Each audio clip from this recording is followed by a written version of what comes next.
So have you ever felt stuck? Like there's got to be more to life. Yeah. And you're wondering how to unlock that abundance everyone keeps talking about. Right. Well, you sent us some fascinating writings by Caroy King. Oh, yeah? Specifically her work on abundance limiting beliefs. Okay.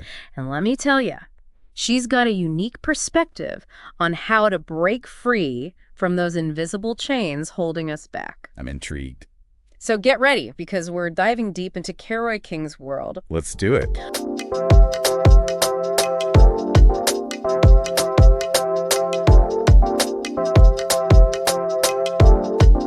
What I found so fascinating about King's approach is that she starts by redefining abundance itself. Okay. Like she encourages us to look beyond the traditional idea of abundance as purely financial wealth. Okay. And instead see the richness already present in nature. Interesting. So what do you think about that? Well, think about it. The world is teeming with a vast array of species and ecosystems. Oh, yeah. An incredible diversity of cultures and art forms. Right. This natural state of abundance is all around us. And it's something King uses to challenge those deeply ingrained beliefs that limit our perspective. You know those money myths we've all heard a million times? Like what? Poor as a church mouse. Oh, yeah. Or you need money to make money. Right. I used to think if I just work hard enough, the money will follow. Oh, yeah, I know that one. It's almost like we're programmed to believe that abundance is this scarce resource. Yeah. We have to fight tooth and nail for. Exactly. King points out that these sayings, however harmless they may seem, can actually have a negative impact on our potential. Okay. She calls them abundance blockers. Okay. And encourages us to examine how these beliefs might be holding us back. It's like those beliefs become self-fulfilling prophecies. Right. If we're constantly telling ourselves we'll never be rich or successful, well, guess what? You're not going to be. We probably won't be. Exactly. But King's work suggests we can break free from that cycle. Absolutely. And she uses her own life as a powerful example. Right. Her story about her friend's health crisis Yeah. was such an eye-opener for her. Yeah. Talk about a wake-up call. You know, sometimes it takes a major life event to shake us out of our routines and force us to reevaluate what truly matters. And I love how she describes having this sudden clarity and dropping her limiting beliefs Oh, yeah? like hot coal. Wow. It really highlights the active choice we have in this process. It wasn't just about letting go of those old beliefs. Yeah. It was about actively choosing a new path, Okay. a more abundant way of life. Right. And she outlines a clear roadmap for how to do that with her 5-step action plan. Let's dive into that action plan. What's the first step? The first step is awareness. Yeah. We have to become aware of those limiting beliefs Okay. that are operating in our lives. Sometimes those beliefs are so ingrained we don't even realize they're there. Right. It's like wearing a pair of glasses that distort our vision without us even knowing it. Right. So how do we become aware of these invisible glasses we're wearing? It starts with paying attention to your thoughts and feelings. Okay. Notice the stories you're telling yourself about money, success relationships. If you find yourself constantly thinking things like, I'll never be able to afford that. Yeah. Or I'm not good enough for that opportunity. Right. Those are red flags. Those are the limiting beliefs whispering in your ear. Exactly. And once you become aware of them, Yeah. you can start to question their validity. Okay. That's step 2 in King's plan, questioning everything. Okay. She encourages us to challenge those assumptions we've been carrying around for years, often without even realizing it. Okay. I'm starting to see how this works. Good. But questioning everything can be a bit overwhelming. Yeah. Where do we even begin? King suggests starting with simple questions like, why do I believe this? Okay. And is this belief actually true? Yeah. Or even, why not me? Oh. Don't be afraid to challenge those long-held assumptions and explore alternative perspectives. It's like she's giving us permission to question the status quo. Yeah. To think outside the box. Precisely. It's about opening our minds to new possibilities. Yeah. And recognizing that the limitations we perceive might be self-imposed. This is really starting to resonate with me. Yeah. It's like we're peeling back layers of conditioning and starting to see the world with fresh eyes. Right. But what happens after we question those limiting beliefs? Where do we go from there? That brings us to step 3, arguably the most challenging part of the process, surrender. Surrender. That sounds a bit intimidating. Yeah. What does it actually mean in this context? It's about letting go of those beliefs that no longer serve you. Okay. It's acknowledging that those old stories, that those fears and doubts are not the truth of who you are. Right. It doesn't mean giving up on your dreams. Okay. It's about releasing the baggage that's preventing you from achieving them. So it's not about passivity, but about choosing to release what's no longer working for us. Exactly. Yeah. It's about surrendering to a greater possibility, a more abundant version of ourselves. I'm really starting to see the power in King's approach. Yeah. It's not just about positive thinking. Right. It's about actively dismantling those limiting beliefs that are holding us back and replacing them with a more expansive worldview. Exactly. It's about recognizing that abundance is not a finite resource. Okay.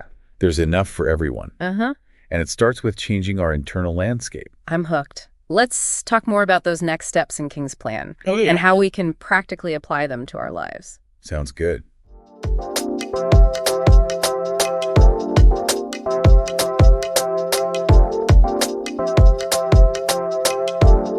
Welcome back. We left off talking about Miss King's idea of surrender. Right. And how it plays a crucial role in her 5-step process. You know, I have to admit, the word surrender always makes me think of giving up. Oh, yeah? But hearing you describe it, it feels more like a conscious release. Right. A letting go of what no longer serves us. That's a great way to put it.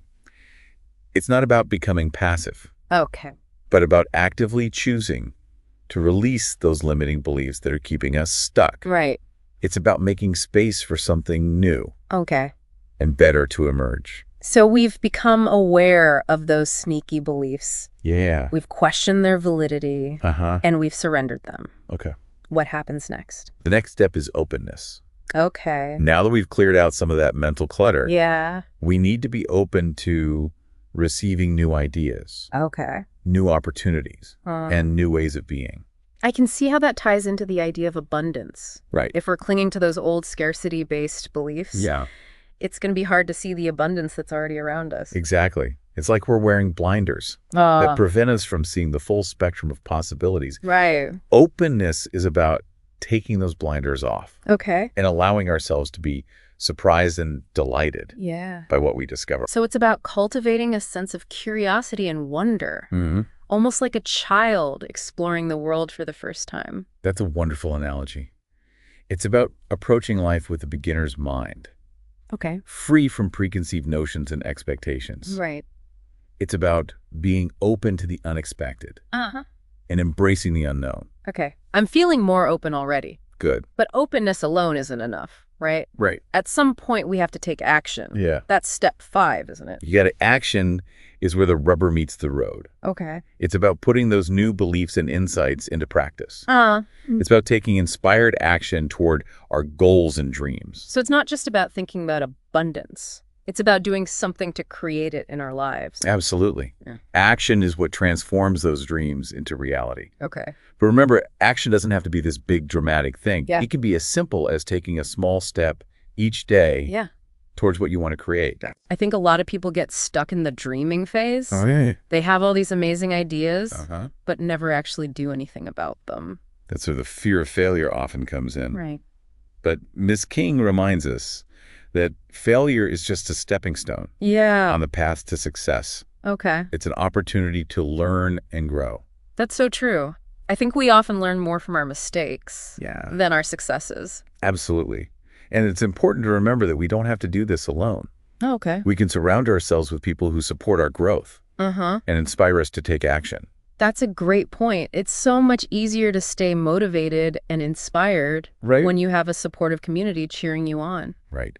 And Ms. King also emphasizes the importance of challenging those deeply ingrained cultural and societal norms that might be holding us back. That's something we touched on earlier. Yeah. But I'd love to dive a little deeper. Can you give us some examples of those norms and how they can limit our sense of abundance?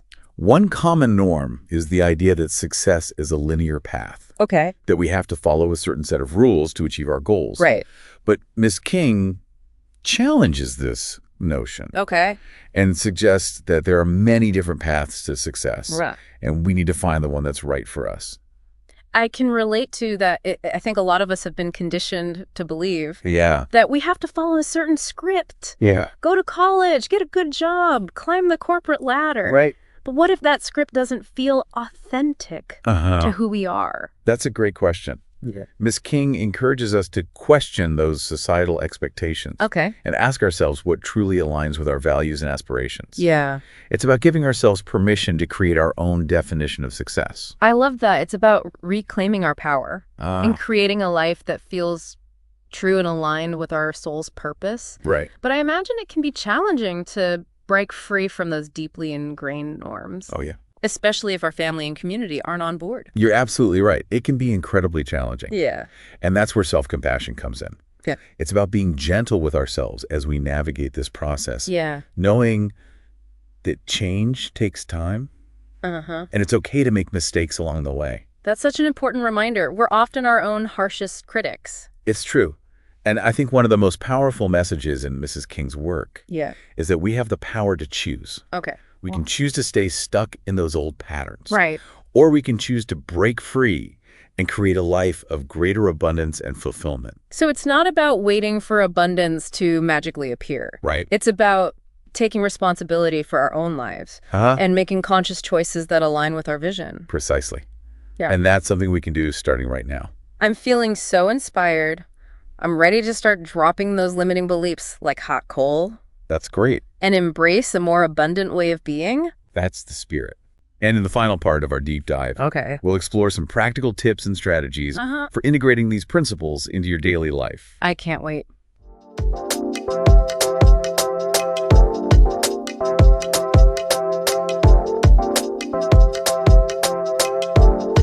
Welcome back to our deep dive into abundance. We've been talking about all this amazing wisdom from Caraway King. Yes, we have. About recognizing and releasing those sneaky limiting beliefs that can hold us back from living a more fulfilling life. Right. And we've explored her 5 steps for cultivating a more abundant mindset. Awareness, questioning, surrender, openness, and action. Exactly. And we've talked about those deeply ingrained cultural and societal norms. Oh, yeah, those can be tough. That can be the toughest barriers to break through. That's true. So now for the million-dollar question. How do we actually take all of this amazing wisdom and integrate it into our everyday lives? Yeah, how do we actually use this stuff? What are some practical tips and strategies that we can start using right now to make abundance a reality? One of the most powerful practices is gratitude. Oh, yeah, I've heard of that. It's about shifting our focus from what we lack to what we already have. That makes sense. If we're constantly dwelling on what's missing, we're reinforcing a scarcity mindset. Exactly. But when we focus on the good things in our lives, even the small things, it opens us up to a feeling of abundance. Exactly. It's like training our brains to see the world through a lens of abundance. Okay. Instead of noticing all the things we don't have. Yeah. We start to appreciate the abundance that's already present. You know, I've heard that keeping a gratitude journal can be a really helpful way to cultivate this practice. Oh, for sure. Just taking a few minutes each day to write down a few things you're grateful for can make a huge difference over time. So gratitude is key. What else can we do? King also talks about the importance of surrounding ourselves with people who support our growth. Okay. Who inspire us to reach for our dreams. Think about it. Okay. If you're constantly around people who are negative, scarcity-minded, or always complaining, it's going to be much harder to cultivate an abundance mindset. Yeah, it's like their energy is contagious. Exactly. Their beliefs and attitudes can rub off on us, even if we're not aware of it. Wow. So it's crucial to be mindful of the company we keep. We need to surround ourselves with people who lift us up. Yes. Who believe in us. And who encourage us to step into our full potential. Those are the people who will help you see the abundance all around you. Yeah. And support you as you create more of it in your own life.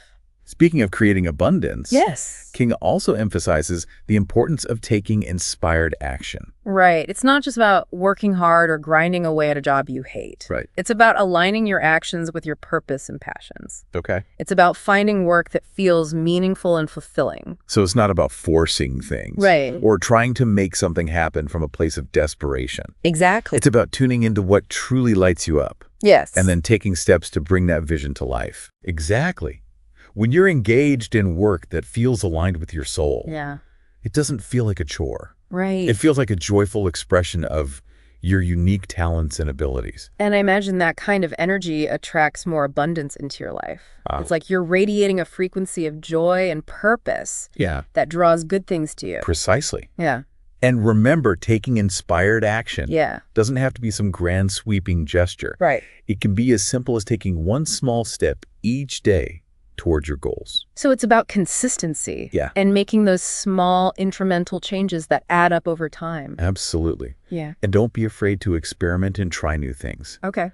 The path to abundance is rarely a straight line. Right. There will be twists and turns, detours, and roadblocks along the way. So it's about being flexible and adaptable Yeah. and embracing the journey, even when it gets messy. Exactly. And most importantly, remember to celebrate your wins along the way. Oh, yeah. Acknowledging your progress, no matter how small, helps to reinforce that abundance mindset. Right. It reminds you that you're on the right track. You know, thinking back to King's story about dropping those limiting beliefs like hot coal, it strikes me that cultivating an abundance mindset is a lot like that. It is. It's about consciously choosing to let go of what's no longer serving us. Right. And embracing a new way of being.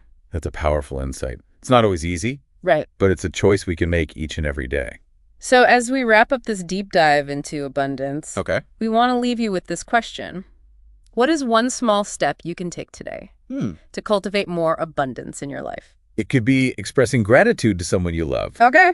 Taking a few minutes to meditate and visualize your dreams. Or simply saying yes to an opportunity that scares you a little. Remember, the world is abundant. Are you ready to receive it? Until our next deep dive, keep those minds curious. Keep exploring.